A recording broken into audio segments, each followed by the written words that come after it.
Hai guys, kembali lagi bersama saya di Samporna Review. By the way, apa kabar para penonton setia Samporna? Karena kesempatan kali ini, Samporna membahas sebuah film yang diangkat dari acara radio yang sempat viral pada tahun 80-an, di mana film ini berjudul Trinil 2023, bercerita tentang kejadian mistis yang menimpa pasangan baru di kawasan perkebunan teh, diawali dengan munculnya sosok gaib di kamar mandi yang berusaha menuntut balas atas kematiannya hingga seringnya mati lampu khawatir. Dengan keselamatan istri tercinta, mereka memutuskan untuk memanggil seorang pengusir hantu yang mampu berbicara dengan iblis saat ritual dihelat sosok hantu wanita yang terus mengganggu. Dan di film ini, kita akan diperlihatkan artis awet muda. Siapa lagi kalau bukan Tante Wulan Guritno? Oke lah, daripada kalian penasaran sampai jungkir balik pengen tuku es krim, mending kita langsung saja ke pembahasannya. Dan jika kalian suka dengan channel ini seperti biasa, silakan subscribe aja biar nggak ketinggalan video menarik lainnya dari Samporna.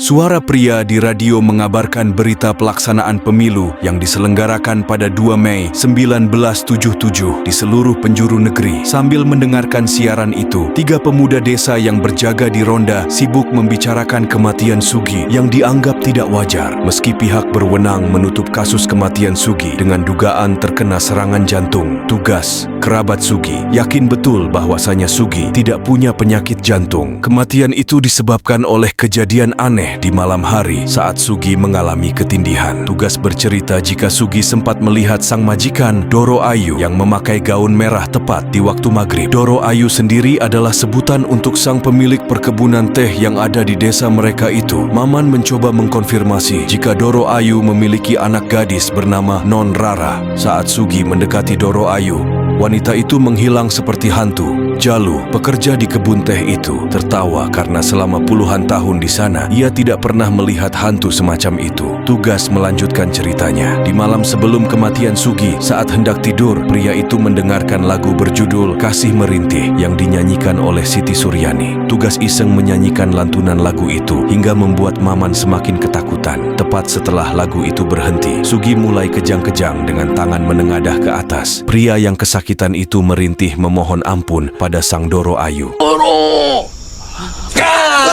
Dor! Bajingan! Aku kaget! Rupanya suara itu berasal dari kang kebun bernama Jarwo yang dikenal tak bisa berbicara alias bisu. Lantas Jalu yang akan berjaga di gudang langsung berpamitan pada Katrok dan Marno.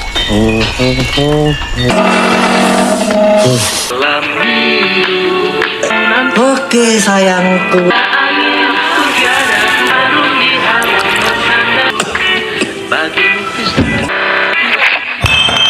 Setelah menghabiskan sebotol anggur cap daun kipas, Jalu yang oleng memutuskan untuk molor. Namun, di saat itu pula keanehan tiba-tiba terjadi.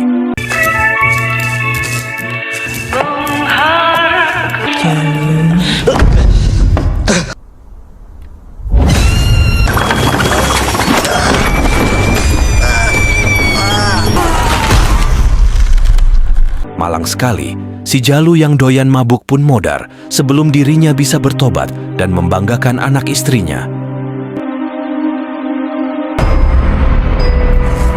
Suara siaran berita di radio kembali terdengar yang mengabarkan kematian 5 pekerja di perkebunan teh milik keluarga Sounder. Sebagai kebun teh terbesar di Jawa Tengah, kematian 5 pekerja dalam kurun waktu seminggu itu membuat heboh seluruh negeri. Suasana mencekam di sekitar perkebunan ditambah kesaksian warga yang melihat penampakan membuat keluarga Sounder semakin dijauhi warga. Selain hebohnya kasus kematian pekerja, berita politik terasa semakin memanas di mana Indonesia masih dalam penguasaan Orde Baru. Kriminalitas ikut meningkat seiring harga sembako yang melambung tanpa batas. Seorang misterius mengumpulkan berbagai gambar penampakan setan tepat di dinding kamarnya.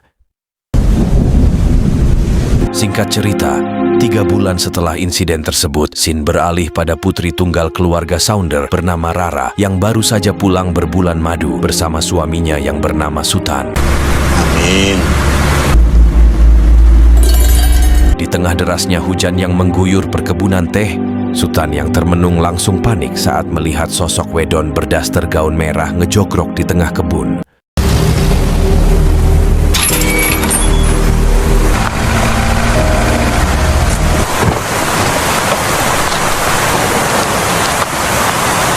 Setibanya di rumah juragan, Rara seakan kembali teringat dan langsung masuk ke kamar mendiang ayahnya yang meninggal 3 bulan lalu.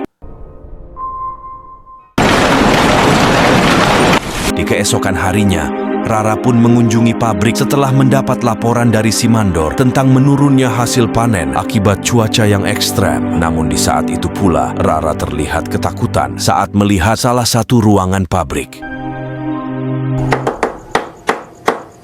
Di malam harinya, setelah beberapa kasus kematian para pekerja yang aneh, Katrok terlihat menemui Pak Joko dan memintanya untuk memberitahukan tentang keanehan yang terjadi pada juragan Rara. Namun Pak Joko yang tak ingin memperkeruh keadaan langsung membacoti Katrok dan memintanya untuk merahasiakan hal tersebut.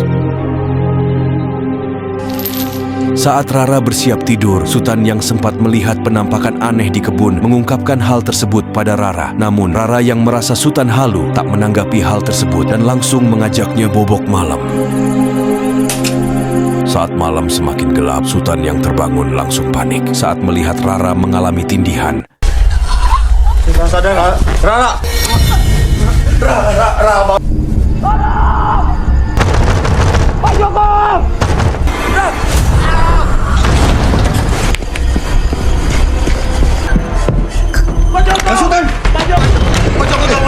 Di tengah keanehan yang terjadi, Joko yang panik langsung melakukan ruqyah. Tapi saat Rara tersadar, ia langsung ngebacoti Pak Joko yang telah lancang masuk ke kamarnya. Namun bukannya melakukan pembelaan, Sutan yang susis malah pelanga-pelongo. Keluar, Pak! Aku nggak suka ya ada orang asing di kamar kita. Di keesokan harinya, saat Pak Joko sibuk membersihkan mobil, Sutan yang semalam tak bisa memberikan pembelaan terlihat meminta maaf pada Pak Joko. Meskipun sebel, Pak Joko yang telah lama mengabdi pada keluarga Sounder berusaha memaklumi hal tersebut.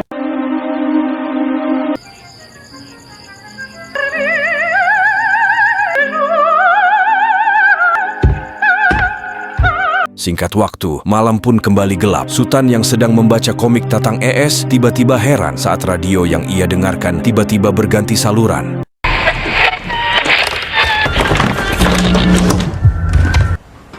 Mendengar suara Mbak Kunti, Sutan yang ketakutan langsung OTW menuju kamar.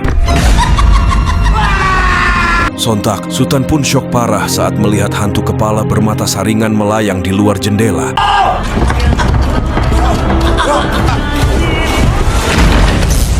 Joko di tengah keanehan yang terjadi, Pak Joko dan Sutan pun langsung menerobos masuk ke dalam kamar.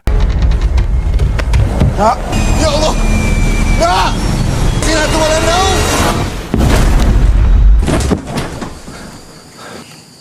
Ada apa lagi nih? Lagi-lagi bukannya berterima kasih, Rara yang tak sadar mengalami gangguan aneh kembali membacoti Pak Joko dan mengusir supirnya ini. Di tengah kekesalan Rara, Sutan si susis pun hanya bisa terdiam. Di pagi itu, Sutan membaca koran hingga menemukan artikel tentang perang santet di pemilihan bupati. Seorang bupati mengerahkan paranormal terkenal bernama Yusuf yang memang sakti dan dinilai ahli di bidangnya. Sutan langsung menyambangi tempat praktek Yusuf yang banyak didatangi oleh pasien dengan beraneka ragam penyakit. Seorang wanita yang kerasukan setan pun tak mau diam dan terus berlari kian kemari. Yusuf membacakan mantra untuk mengeluarkan iblis dari tubuh wanita itu hingga akhirnya pasien bisa tenang. Sutan semakin yakin dengan kekuatan Yusuf yang ternyata adalah teman SMP-nya di Pineng. Mereka saling berpelukan dan bercengkerama panjang lebar. Ternyata Yusuf adalah seorang psikiater yang juga mendalami ilmu paranormal. Ia tertarik dengan hal supranatural sejak kejadian di masa SMP dulu. Yusuf pernah menderita suatu penyakit aneh yang melumpuhkan kakinya. Seorang guru SMP berkata ada roh jahat yang menempel di kakinya itu. Meski sempat tak percaya, namun setelah menjalani serangkaian ritual, kaki Yusuf langsung sembuh total dan tak pernah sakit lagi. Hal itu membuat Yusuf percaya dan sangat tertarik dengan hal gaib. Sutan pun menceritakan keluhan tentang istrinya yang sering ketindihan sampai kerasukan setan. Hari berikutnya, Yusuf datang berkunjung ke rumah Sutan untuk memeriksa kondisi Rara. Yusuf tercengang menyadari istri Sutan adalah pewaris tunggal keluarga Sounder. Sebagai lulusan perawat, Sutan Sultan pernah merawat mendiang Pak William di rumah itu hingga terjalin kisah cintanya dengan si Rara. Jarwo ikut mendengarkan cerita itu dan menyajikan minuman untuk tamu. Yusuf langsung melakukan aksi dengan memberi serbuk ke air mineral. Ia berkata, jika esok airnya masih jernih, itu pertanda semuanya aman. Namun jika air yang didiamkan sehari berubah keruh, maka Sultan dan Rara sedang dalam kondisi berbahaya. Rara sangat marah melihat Yusuf masuk ke kamarnya dan langsung mengusir dengan kasar. Malam harinya, Sultan bercerita jika ia sengaja membawa Yusuf ke rumah untuk mengatasi ketindihan yang diderita Rara. Wanita itu sama sekali tak menyadari keanehan dalam dirinya dan merasa semua baik-baik saja. Ia menegaskan jika di rumah itu sudah tak ada Mama, yang berarti tidak ada hantu. Ketika lampu di rumah kembali padam, suasana romantis berubah mencekam. Saat hendak menyalakan lilin, angin berhembus sangat kencang hingga meniup jendela rumah sampai terbuka lebar. Sultan terlihat sangat ketakutan, sementara Rara merebut korek api di tangan suaminya dan langsung menyalakan semua lilin di atas meja. Sultan langsung pingsan melihat penampakan mengerikan itu. Sementara Rara hanya terdiam mematung. Iblis kepala itu terus memanggil nama Trinil, entah siapa yang dimaksudkan. Pagi harinya, Sultan menderita demam tinggi di mana Yusuf kembali datang. Setelah Yusuf berkenalan dengan Rara, Sultan berbisik jika hantu kepala buntung itu kembali lagi. Benar saja air yang berada di atas meja sudah berubah warna menjadi hitam legam. Rara meminta bantuan Yusuf untuk segera mengusir iblis itu yang selalu mengganggu ketentraman dalam keluarga. Yusuf pun mulai melakukan riset silsilah keluarga Rara hingga menemukan artikel pernikahan William de Souder dengan Rahayu Lestari. Setelah William meninggal dunia, Rahayu Lestari dikabarkan menghilang seketika. Yusuf merapalkan mantra untuk mendatangkan arwah agar bisa menyingkirkan kejahatan di sana. Rara mengunjungi makam sang ayah sembari menaburkan bunga hingga kenangan masa lalu mencuat dalam ingatan. William sangat menyayangi anak gadisnya itu dan sering bermain bersama. Karena gerakan Rara yang sangat lincah dengan tubuh mungil, William memanggilnya Trinil, yaitu nama burung kerdil yang lincah dan kicauannya membuat riang gembira. Riset Yusuf mengantarkan pada sosok hantu kuyang yang didominasi oleh kepala wanita dengan organ dalamnya. Ia bergegas melakukan ritual namun dihalangi Rara saat hendak masuk ke kamar Pak William. Yusuf menjelaskan jika di kitab Jagadingla Lelembut, yaitu buku kuno yang berisi tentang seluk-beluk demi di tanah Jawa, ada sosok hantu yang dipanggil sebagai kuyang. Mereka datang dengan dua alasan, yaitu ingin kehidupan yang kekal abadi. Kuyang bukan murni hantu, melainkan manusia yang memperdalam ilmu hitam hingga merubah diri sebagai hantu kepala buntung. Mereka gemar mencari mangsa, yaitu janin bayi yang belum lahir atau bahkan bayi yang baru saja lahir dari rahim seorang wanita. Alasan kedua adalah mereka menginginkan tubuhnya kembali. Kematian kuyang selalu terjadi dengan proses yang tragis lagi kejam. Biasanya, kepala manusia mereka sengaja dipenggal dan dipisahkan dari tubuhnya. Di tanah Jawa, cara itu banyak dilakukan pada mereka yang berguru ilmu hitam untuk memutus aliran darah yang bisa menghidupkan mereka kembali.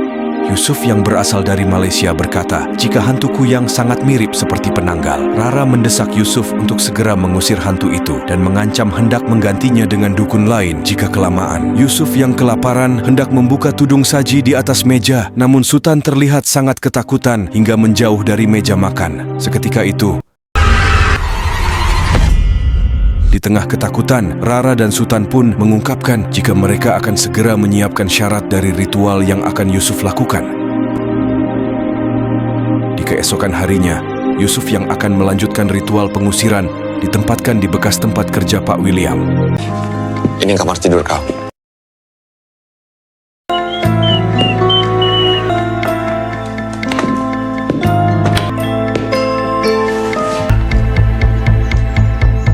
Hingga di siang harinya, sambil membawa foto keluarga Rara, Yusuf berusaha menggali informasi dari Pak Joko. Kenapa terbalik? Melihat gelagat aneh Pak Joko, Yusuf berusaha mendesaknya agar memberitahukan tentang keberadaan Juragan Ayu. Namun Pak Joko hanya bisa mengungkapkan jika dirinya sama sekali tidak mengetahui tentang keberadaan Juragan Ayu. Katanya Juragan Ayu pergi ke Belanda setelah Pak William wafat. Singgah. Di malam harinya, Yusuf yang berusaha mengungkap misteri hantu kepala langsung melakukan ritual pemanggilan. Namun Rara yang panik langsung membacoti Yusuf karena bukannya ngusir, malah dipanggil.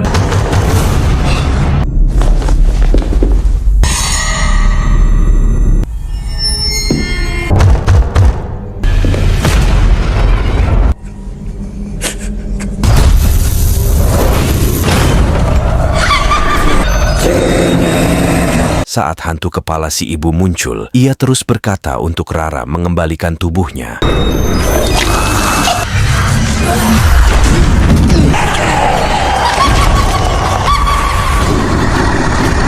Balik mau kembungku.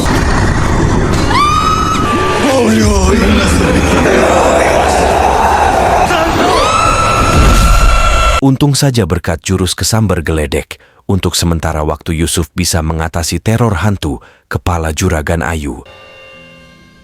Di keesokan harinya, Yusuf yang menyadari si hantu kepala adalah Bu Ayu. Ia pun langsung mencari petunjuk misteri tentang hilangnya Bu Ayu.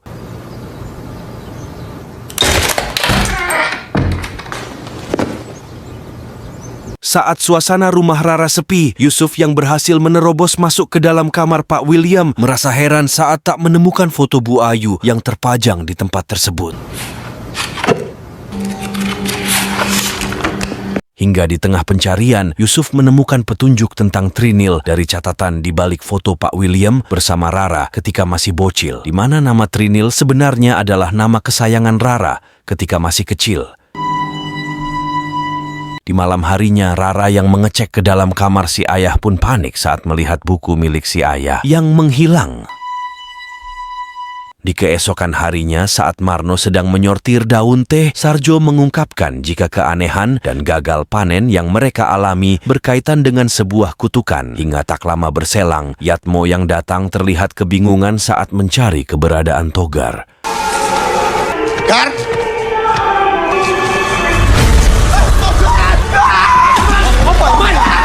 Sontak mereka pun syok parah saat melihat Togar tewas.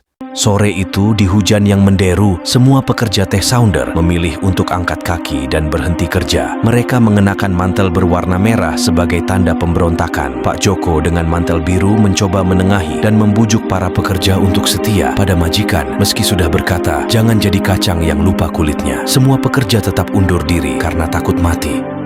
Rara sampai geram melihat tingkah pekerjanya itu. Ia meminta pertanggungjawaban Pak Joko mengapa bisa banyak yang mati di kebun teh miliknya. Kematian mereka belum menjadi ranah polisi karena diatasi secara kekeluargaan. Rara meminta kematian para pekerja tetap dirahasiakan, termasuk dari kepolisian setempat. Melihat Yusuf datang, Rara langsung ngomel karena pria itu menyelinap masuk ke kamar sang ayah dan mencuri foto di sana. Yusuf menegaskan jika ia membutuhkan banyak data untuk mengusir kuyang itu. Yusuf berkata setelah William meninggal, Rahayu menghilang dan Radina atau Rara menikah dengan Sultan Mahadi. Mereka berbulan madu untuk waktu yang cukup lama dan saat kembali, Sultan melihat Doro Ayu di tengah perkebunan. Rara kerasukan seiring dengan kembalinya hantu kepala buntung yang meminta tubuhnya dikembalikan. Yusuf meyakini ada hal yang disembunyikan oleh mereka berdua. Sultan langsung batuk tanpa henti dan diantar ke dalam kamar. Yusuf memberikan keris dan garam yang harus diletakkan di dekat mereka agar tidak kena gangguan. Setelah menaburkan garam mengelilingi kamar, Sultan berusaha untuk tidur, namun ia justru menangis karena ketakutan. Saat hendak mengambil gelas air minum, Sultan tak sengaja menjatuhkan gelas itu hingga membangunkan Rara mengetahui suaminya demam tinggi. Rara meminta Sultan untuk periksa ke rumah sakit malam itu juga. Sultan merintih dengan suara gemetar, berkata jika Mama sedang marah. Rara menegaskan jika Mama sudah mati dan tak ada orang yang marah pada Sultan. Sementara di sisi lain, Yusuf yang berusaha mencari petunjuk kembali melakukan ritual pemanggilan. Saya petunjuk. Batur wow. Setelah melihat sosok tante-tante di dalam cermin, Yusuf akhirnya mendapat petunjuk dari Jarwo dan langsung mengajaknya pergi ke rumah orang tua Bu Ayu.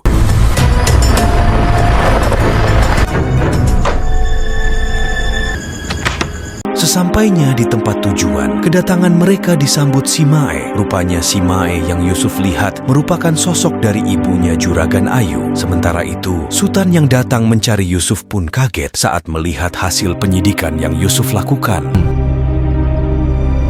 Kembali pada si Mae, sambil udut rokok cap daun kipas, si Mae langsung menceritakan kisah hidup putrinya yang sangat perfeksionis, di mana ketika itu, meski wajah Ayu sudah cantik dari lahir, Ayu yang ingin hidup enak tanpa bekerja, mempunyai cita-cita kuat untuk dinikahi sosok konglomerat, hingga Ayu pun nekat mendatangi seorang dukun sakti untuk memasang susuk pemikat dan bersekutu dengan setan agar kecantikannya semakin bergetar cetar membahenol. Dan setelah persekutuannya terjalin, kecantikan Ayu benar-benar sangat mencolok dan membuat semua pria ketar-ketir saat melihatnya. Hingga di suatu ketika, Ayu pun berkenalan dengan juragan William yang tajir melintir dan dengan mudahnya mampu memikat hatinya sampai dinikahi. Seketika cita-cita Ayu terwujud dengan hanya bermodal wajah dan bodi yang aduhai. Namun di tengah kebahagiaan, Ayu yang malah bunting menganggap anak dalam kandungannya akan menjadi penghalang dan berusaha menyingkirkan putrinya sejak masih dalam kandungan. Tapi takdir berkata lain, Rara tetap lahir dengan sehat. Ayu pun semakin merasa kesal saat melihat Rara sangat disayangi oleh William, dan nama panggilan sayang untuk Rara adalah Trinil dalam bahasa Belanda. Hingga saat William sibuk bekerja, Ayu yang sibuk berdandan saat mengajak Rara bermain di perkebunan langsung terpikir sebuah rencana kopet untuk menyingkirkan putrinya ini, di mana ketika itu Ayu meminta Rara mengambilkan bola yang sengaja ia lempar ke lereng.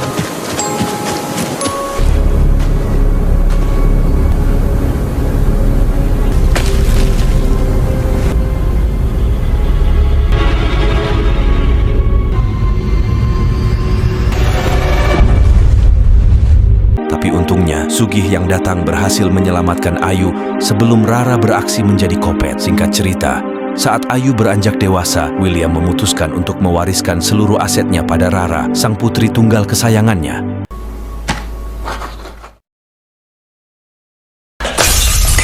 Kamu wariskan semua ke anak itu. Namun Ayu yang tak terima langsung amuk-amukan dan meminta William membatalkannya. Namun William yang menyadari Ayu hanya bisa menghambur-hamburkan uangnya, tetap teguh pada keputusannya. Ayu! Cah gemblong, Ayu sampai mengancam akan menghabisi Rara jika William tidak mengubah keputusannya. Terlebih selama ini, ia hanya mengincar harta warisan yang William miliki, dan tanpa diduga gertakan yang Ayu lontarkan membuat William yang syok terkena serangan jantung ringan. Tak berselang lama, William jatuh sakit hingga Sutan ditugaskan untuk merawatnya. Rahayu semakin dekat dengan ambisinya untuk menguasai harta kekayaan sang suami. Ia memaksa William untuk menandatangani surat wasiat yang sudah dirubahnya sendiri dengan mengancam hendak membunuh Rara. William terpaksa menandatangani surat itu. Sebelum kematian tiba, William membawa Rara ke hutan pinus untuk mengungkapkan rahasia besar Rahayu. Selama ini, William sudah tahu jika istrinya itu bersekutu dengan setan. Ia sempat ke rumah mertuanya, Rondo Alas, yang memberikan kitab kecil untuk melumpuhkan kekuatan Rahayu. Buku kecil itu diwariskan pada Rara sebagai penyelamat saat Rahayu membahayakan nyawa mereka. Saat penyakit William terasa semakin parah, Rahayu mulai melancarkan aksi kejamnya untuk membunuh William dan Rara sekaligus. Ia mengajak Sutan untuk bekerja sama dengan imbalan seperempat harta warisan. Rara sangat terpukul mendengar rencana jahat ibunya itu hingga merendam tubuhnya di bak mandi. Malam harinya, Rahayu melakukan hubungan terlarang dengan Sutan tepat di depan mata suaminya. William yang syok berat langsung tewas saat itu juga. Sutan belum sampai keluar, namun Rahayu sudah melepaskan untuk memeriksa kondisi William. Ia tertawa bahagia mengetahui William telah mati. Dari jendela kamar, Rara menerobos masuk ke dalam dengan membawa pedang dan langsung menebas kepala ibunya. Sutan sangat ketakutan melihat Rara mencengkram kepala Rahayu. Rara memaksa Sutan untuk menikah dengannya, dan sepertiga tanah warisan akan jadi miliknya. Dengan leher ditodong golok, Sutan hanya bisa setuju. Ia membantu Rara untuk menyingkirkan jasad Rahayu tepat di tanah gudang daun teh. Dari kitab kecil itu disebutkan kepala Rahayu harus dibakar dengan api yang berkobar hingga menjadi debu. Jarwo ternyata melihat semua kejadian itu dan melapor ke Rondo Alas. Kematian para pekerja kebun teh tak lain disebabkan oleh arwah Rahayu. Wanita itu tak bisa merelakan harta William dikuasai anak kandungnya sendiri. Apalagi kini Rara bisa menikmati semua harta warisan itu tanpa pernah merasakan kekurangan harta. Rondo Alas meminta bantuan Yusuf untuk menyatukan kembali kepala dan tubuh Ayu agar teror mistis bisa diakhiri. Kematian Ayu berlangsung pukul 2 dini hari, di mana Yusuf harus segera menyatukan kepala Rahayu di waktu yang sama. Saat Yusuf hendak pergi dari rumah itu, tiba-tiba Sutan menebas kepala Yusuf yang justru hendak menyelamatkan Rahayu. Sutan memaksa Jarwo untuk mengubur jasad Yusuf dan membakar kepalanya sama seperti yang ia lakukan pada Rahayu. Di tempat lain, Rara terbangun sendirian di dalam kamar dengan kondisi rumah yang gelap gulita. Ia beranjak mencari keberadaan Sutan, namun kuyang itu kembali mengganggunya. Rara lari tunggang langgang menyelamatkan diri dari kejaran kuyang. Di tempat lain, Sutan melenggang dengan motornya untuk pergi ke gudang daun teh. Rara menguji diri di ruang tengah dan mendapat telepon dari Pak Rohim yang meminta pria itu untuk segera datang ke rumah karena nyawanya dalam bahaya. Siaran televisi tiba-tiba menyala memutar lagu kasih merintih layar televisi, tampak buram dan sosok Rahayu keluar dari layar dan menunjukkan saat tubuhnya terpisah dari kepala. Iblis itu tak mau melepaskan Rara dan mencekik lehernya. Sutan sudah berhasil menggali peti kayu berisi kepala Rahayu. Tengkorak itu disatukan dengan jasad dan dikubur bersama. Rahayu yang menyerang Rara pun perlahan lenyap dan membebaskan putrinya dari kematian. Meski begitu, Rahayu masih merapalkan sumpah serapahnya untuk terus mengganggu kebahagiaan Trinil atau Rara yang menikmati kekayaan William. Dengan santainya, Sutan pulang memeluk Rara dan merayakan kemenangan mereka. Di pagi harinya, mereka berdua minum-minum sampai mabuk dan hampir hilang akal. Juga menghampiri Rara dan menyarankan agar jasad Rahayu dimakamkan sesuai syariat agar arwahnya bisa tenang. Joko berusaha membungkam dan menawarkan hadiah mobil baru untuknya. Rara mengancam Joko untuk merahasiakan semua hal itu agar tidak ada penyesalan di kemudian hari. Joko dan Jarwo hanya terdiam mengetahui akan ada bahaya yang jauh lebih besar dari sebelumnya. Malam itu, Rara asik berendam di bak mandi.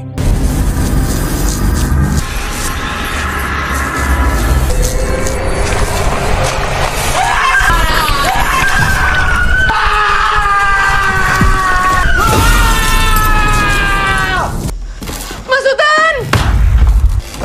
Mas Sutan! Sontak Rara pun syok parah saat melihat Sutan modar karena terlalu ketakutan. Lalu tiba-tiba,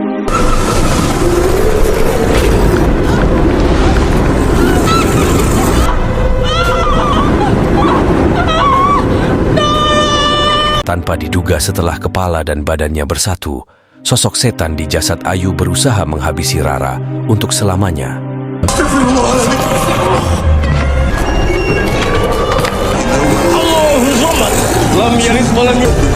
Ya'lamu ma baina aydihim قل أعوذ برب الناس الناس الذي يوسوس